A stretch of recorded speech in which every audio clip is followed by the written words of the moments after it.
प्रिय छात्र एवं छात्राओं, हमारी ऑनलाइन क्लासेज में आपका हार्दिक स्वागत है। अंग्रेजी ग्रामर में जो अंग्रेजी व्याकरण की जो क्लास चल रही है, अर्थात इंग्लिश ग्रामर के अंतर्गत मैंने आपको पहले टॉपिक में नाउन के बारे में बताया था कि नाउन क्या होती है, किसे कहा जाता है, कितने प्रकार की होती है।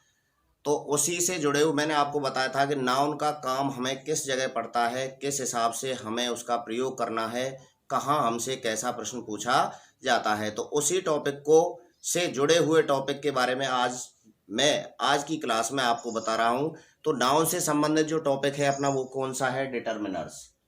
DETERMINERS, डिटरमिनर्स, जिसका हिंदी अर्थ होता है निर्धारक शब्द। क्या कहते हैं हिंदी में? निर्धारक शब्द। निर्धारक शब्द। अब निर्धारक शब्द का मतलब हुआ कि निर्धारक, जैसा कि हिंदी में नाम है निर्धारक, अर्थात ये किस चीज का निर्धारण करते हैं, कहाँ किस चीज को बताते हैं। तो इसके लिए मैं बताऊं आपको कि डिटरमिनर्स का मतलब होता है निर्धारक शब्द, और ये कहाँ किस प्रकार से प्रयोग किए जाते हैं, कितने प्रकार के होते हैं। तो सबसे पहले क्या काम आते हैं, तो इसमें अपन लिखेंगे वे शब्द जो वाक्य में नाउन या प्रोनाउन का स्थान निर्धारित करते हैं। वे शब्द जो वाक्य में नाउन या प्रोनाउन का, किसका बच्चों? वाक्य में नाउन, जिसके बारे में आपको बता चुका हूं। नाउन का मतलब होता है संज्ञा या प्रोनाउन। वे शब्द जो वाक्य में नाउन या प्रोनाउन का मतलब आप जानते हो क्या होता है? सर्वनाम। नाउन या प्रोनाउन का स्थान निर्धारित करते हैं,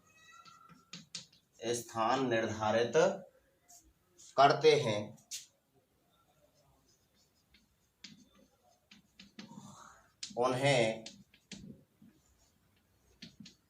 डिटरमिनर्स के नाम से जाना जाता है। अब पहली बात तो ये हुई कि डिटरमिनर्स किसे कहते हैं। What is the definition of determiners, अर्थात डिटरमिनर्स की परिभाषा क्या है, निर्धारक शब्द किसे कहा जाता है। तो इसका आप मतलब समझ गए होंगे। वे शब्द जो वाक्य में नाउन या प्रोनाउन का स्थान निर्धारित करते हैं, उन्हें हम डिटरमिनर्स के नाम से जानते हैं या उन्हें डिटरमिनर्स कहा जाता है। अब ये डिटरमिनर्स कौन कौन से होते हैं, कितने प्रकार के होते हैं? तो डिटरमिनर्स कौन कौन से हैं?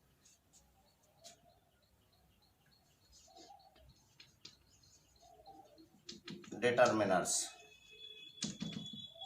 कौन कौन से हैं? इसमें पहला है आर्टिकल, जिसका प्रयोग आप पहली क्लास यानी पहली, दूसरी या तीसरी से आर्टिकल में आप जानते हो तीन आते हैं, ए, एन और दी। ए एन और दी का प्रयोग। तो सबसे पहला डिटरमिनर्स हुआ आर्टिकल।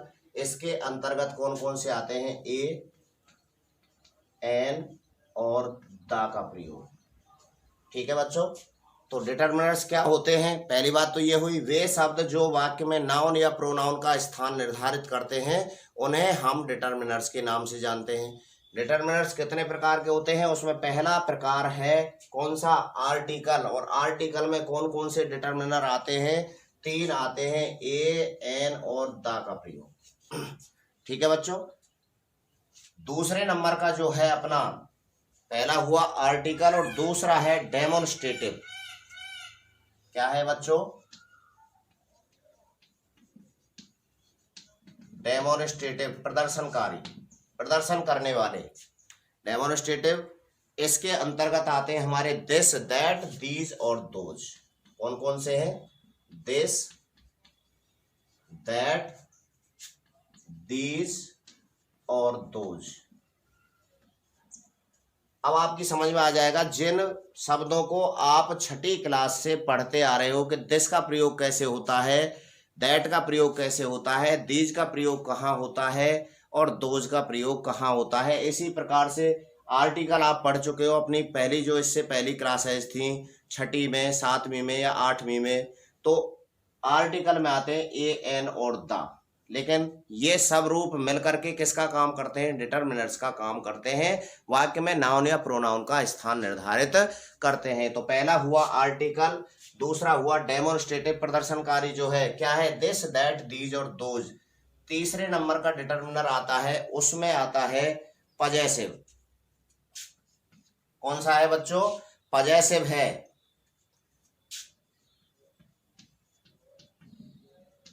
पजेसिव, और इसके अंतर्गत आते हैं हमारे my, mine, my, mine, our, my, mine, our, ours, your, yours, your, yours,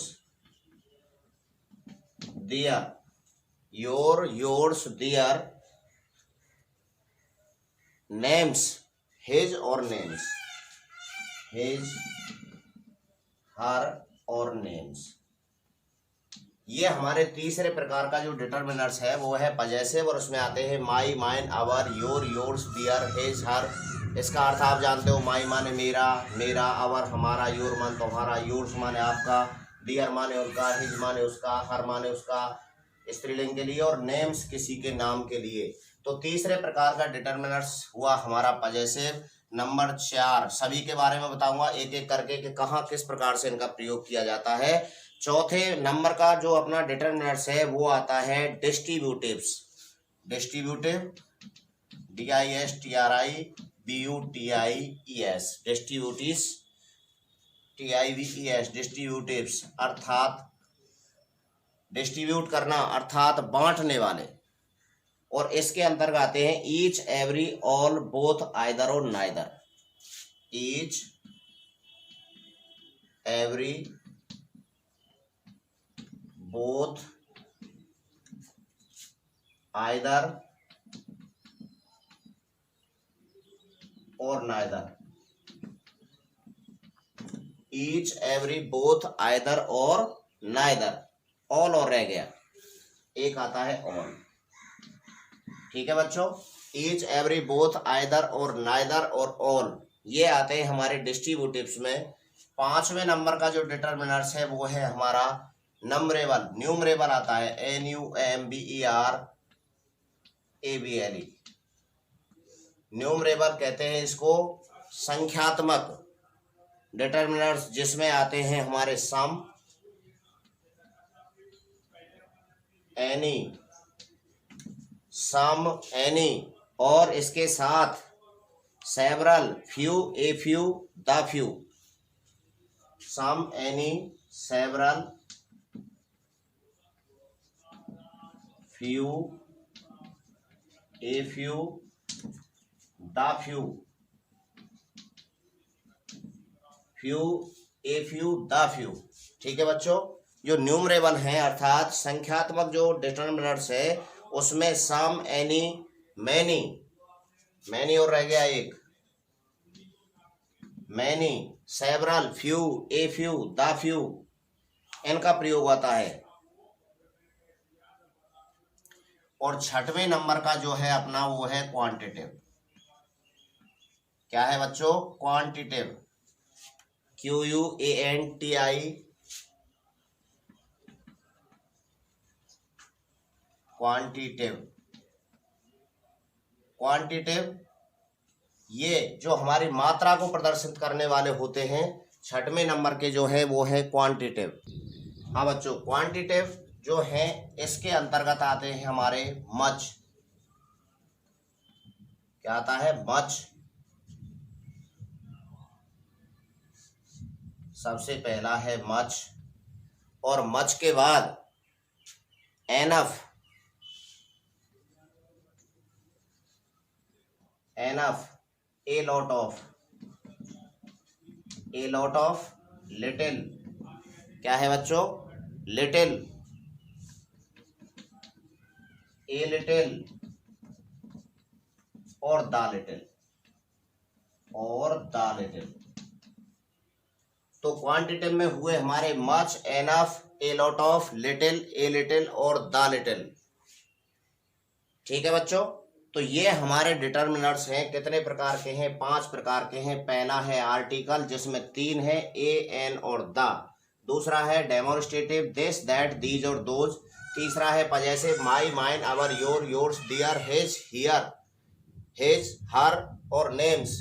अगला है डिस्ट्रीब्यूटिव्स जिसमें each, every, both, either, neither और ऑल का प्रयोग होता है। नंबरेबल जो है some, any, several, few, a few और द फ्यू का प्रयोग होता है। और क्वांटिटिव में होता है much, enough, a lot of, little, a little, the little का प्रयोग होता है। अब बात करते हैं कि इनका प्रयोग कैसे किया जाता है, तो एक एक करके यदि आपके समझ में आ जाते हैं तो आप ग्रामर में बहुत कुछ सीख जाते हो कि भाई कहाँ पर आर्टिकल का प्रयोग कैसे करते हैं। वैसे आप इससे पहले वाली कक्षाओं में पहले से ही सीखते आए हो आर्टिकल के बारे में, या दिस दैट का प्रयोग किस प्रकार से किया जाता है। तो सबसे पहले हम नंबर 1 लेते हैं, पहला। इसे अपनी नोटबुक में नोट करें और पहला लेते हैं। पहला है अपना कौन सा है? आर्टिकल।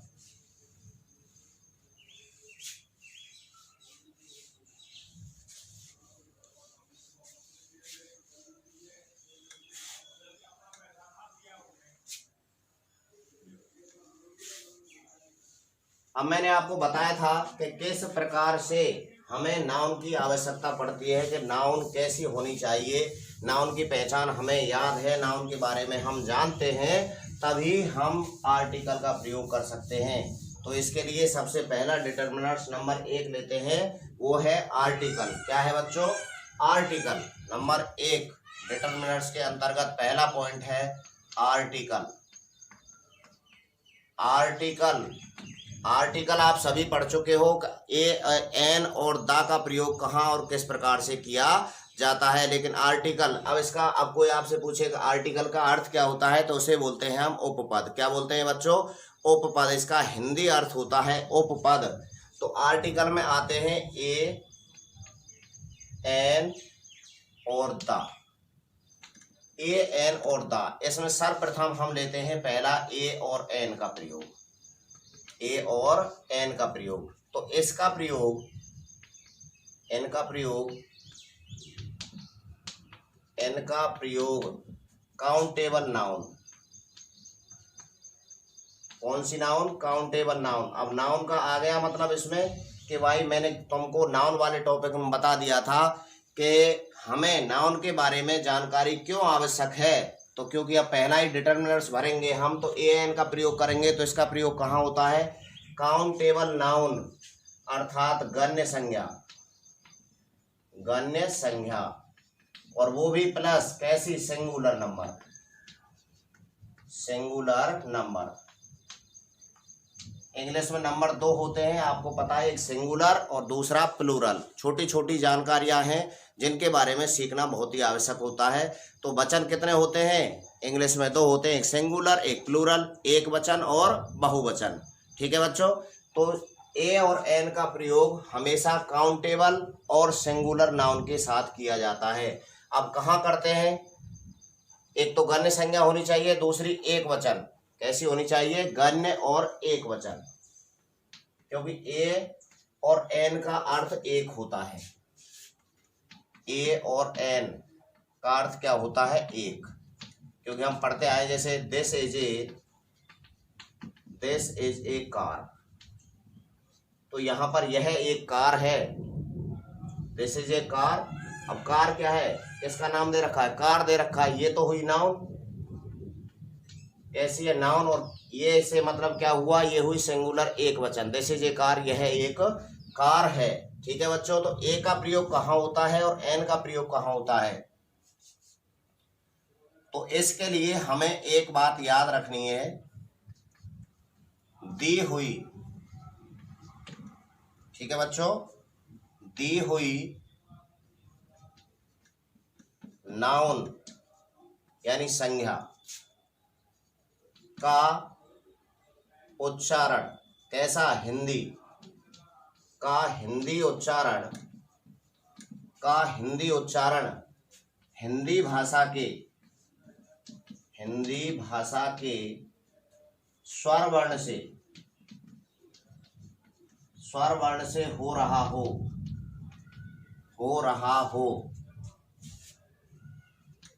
अब स्वर वर्ण कौन से हैं? ये आप जानते हो, हिंदी के स्वर इनको माना जाता है।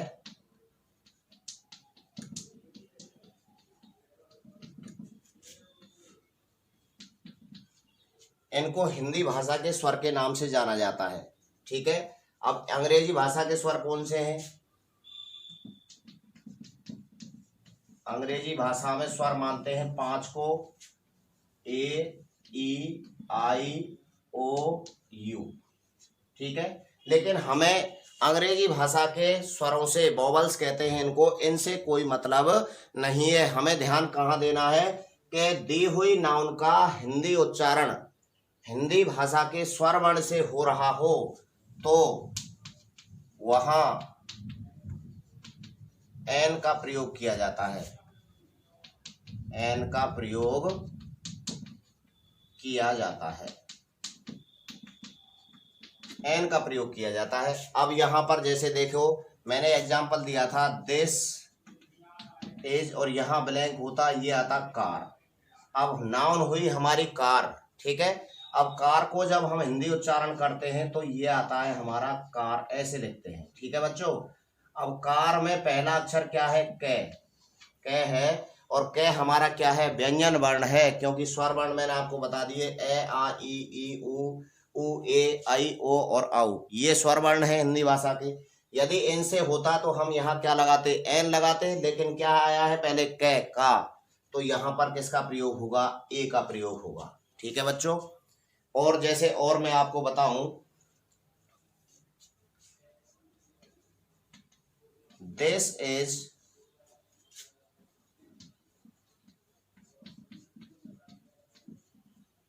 एरोप्लेन। अब यहां पर एरोप्लेन है। ठीक है बच्चों, वैसे तो हमें यहां पर ए जो दिया हुआ है वो क्या है? वोवल है, लेकिन हमें सही ए एन डी का प्रयोग करने के लिए क्या करना है? नाउन का हिंदी उच्चारण देखना है। तो एरोप्लेन जब हम इसको लिखेंगे तो बच्चों कैसे लिखा जाएगा? एरोप्लेन। एरोप्लेन ऐसे लिखा जाएगा, और इसमें पहला अक्षर क्या है? ए है, वो क्या है? हिंदी भाषा का स्वर है। तो यहाँ पर हिंदी भाषा के स्वर से प्रारंभ हो तो किसका प्रयोग होगा? एन का प्रयोग होगा। तो क्या आएगा? This is an aeroplane. यह क्या है? एक हवाई जहाज है। अब आपकी समझ में आ गया होगा। जैसे मान लीजिए मैं और दूसरा देता हूं कि सी, और एग्जाम्पल देखिए, इससे आपके अच्छे ढंग से समझ में आएगा कि किस तरीके से हमें हिंदी उच्चारण को वरीयता देनी है। जैसे देखिए, she is blanks MLA of our area. अब यहां पर ये नाउन है MLA। क्या है? MLA। अब हम इसको यहां पर देखें तो एम क्या है? एक वो है, कॉन्सोनेंट है, व्यंजन है। क्या है? व्यंजन है। तो इस हिसाब से यहाँ ए आना चाहिए, लेकिन ए नहीं आएगा, क्योंकि जब हम इसका नाउन जो दी हुई है हिंदी उच्चारण करते हैं तो इसका हिंदी उच्चारण कैसे होगा?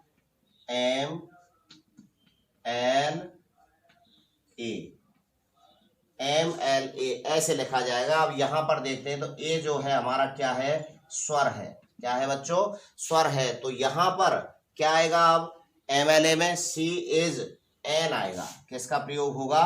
एन का प्रयोग होगा। She is an MLA of our area. आ गया समझ में? तो हमें जो नाउन दी हुई है उसके हिंदी उच्चारण पर जोर देना है। यदि उसका हिंदी उच्चारण हिंदी भाषा के स्वर वर्ण से हो रहा है तो वहां हमें एन का प्रयोग करना है, और यदि हिंदी भाषा के व्यंजन वर्ण से हो रहा है तो वहां पर हमें किसका प्रयोग करना है? वहां पर बच्चों हमें ए का प्रयोग करना है। तो इसमें एक लाइन और लिखनी है हमें कि भाई ए का प्रयोग कहाँ होता है? यदि दी हुई नाउन का, मैं से ऊपर से हटा देता हूं,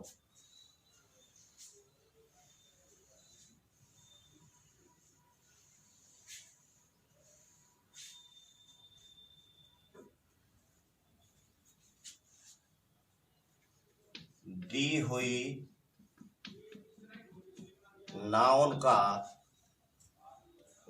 नाउन का हिंदी उच्चारण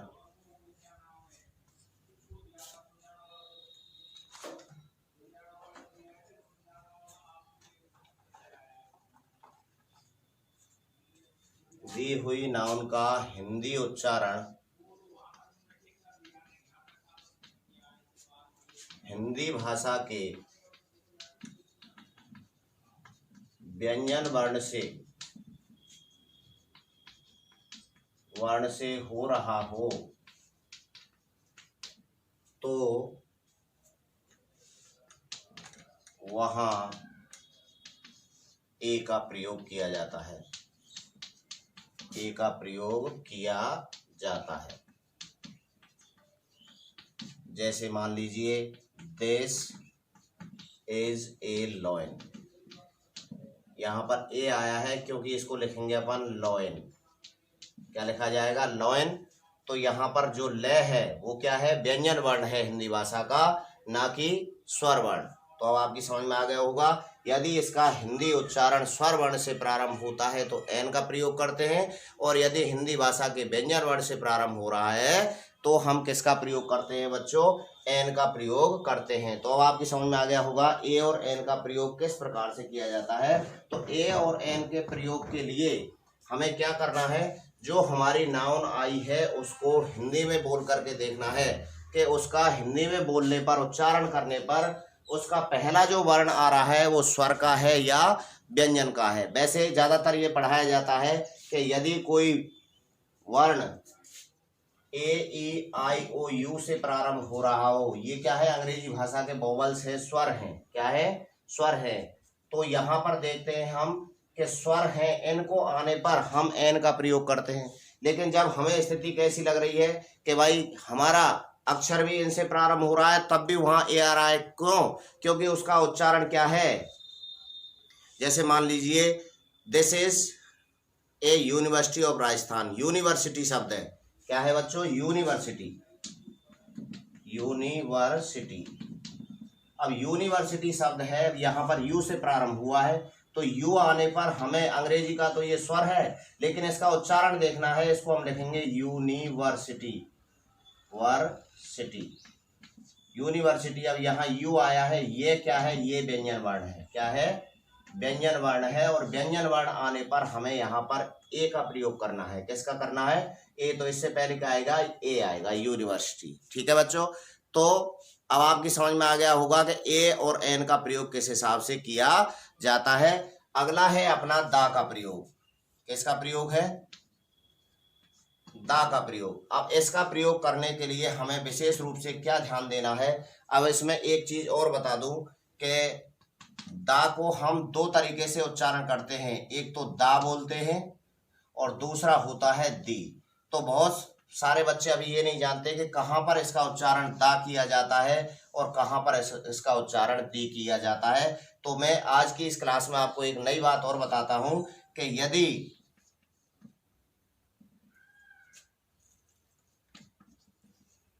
इससे पहले ये जो शब्द है, इससे बाद वाला शब्द ए ई आई ओ और you, A E I O you, यानी अंग्रेजी भाषा के स्वर वर्ण से, अंग्रेजी भाषा के स्वर वर्ण से, किससे? स्वर वर्ण से प्रारंभ हो तो वहां इसको दी बोला जाता है या उच्चारित किया जाता है। ठीक है बच्चों। और ए ई आई ओ यू इनसे प्रारंभ नहीं हो रहा है, इसके अलावा किसी भी व्यंजन वर्ण से यदि के बाद वाला शब्द किसी व्यंजन वर्ण से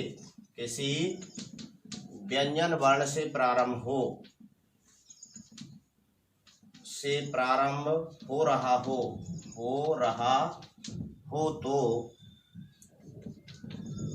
तो दा बोला जाता है। अब आपकी समझ में आ गया होगा कि कहाँ पर दी बोलते हैं और कहाँ पर दा बोलते हैं। ठीक है बच्चों। अब आपसे बोल दे कोई, जैसे मान लीजिए मैंने लिख दिया लॉयन और इससे पहले लगा दिया ये, तो यहाँ पर दी लॉयन नहीं बोलेंगे इसको, क्योंकि ये एल क्या है? कॉन्सोनेंट है। कॉन्सोनेंट यानी व्यंजन है। यदि जैसे ये है यूनिवर्सिटी, इससे पहले दा लग जाए तो क्या आएगा, दी यूनिवर्सिटी, तो क्या बोलेंगे, दी। तो कहाँ पर दा बोला जाता है और कहाँ पर दी बोला जाता है, ये आपकी समझ में आ गया होगा। अपनी अगली क्लास में द आर्टिकल का प्रयोग कहाँ और किस प्रकार से किया जाता है इसके बारे में चर्चा करेंगे। Thank you.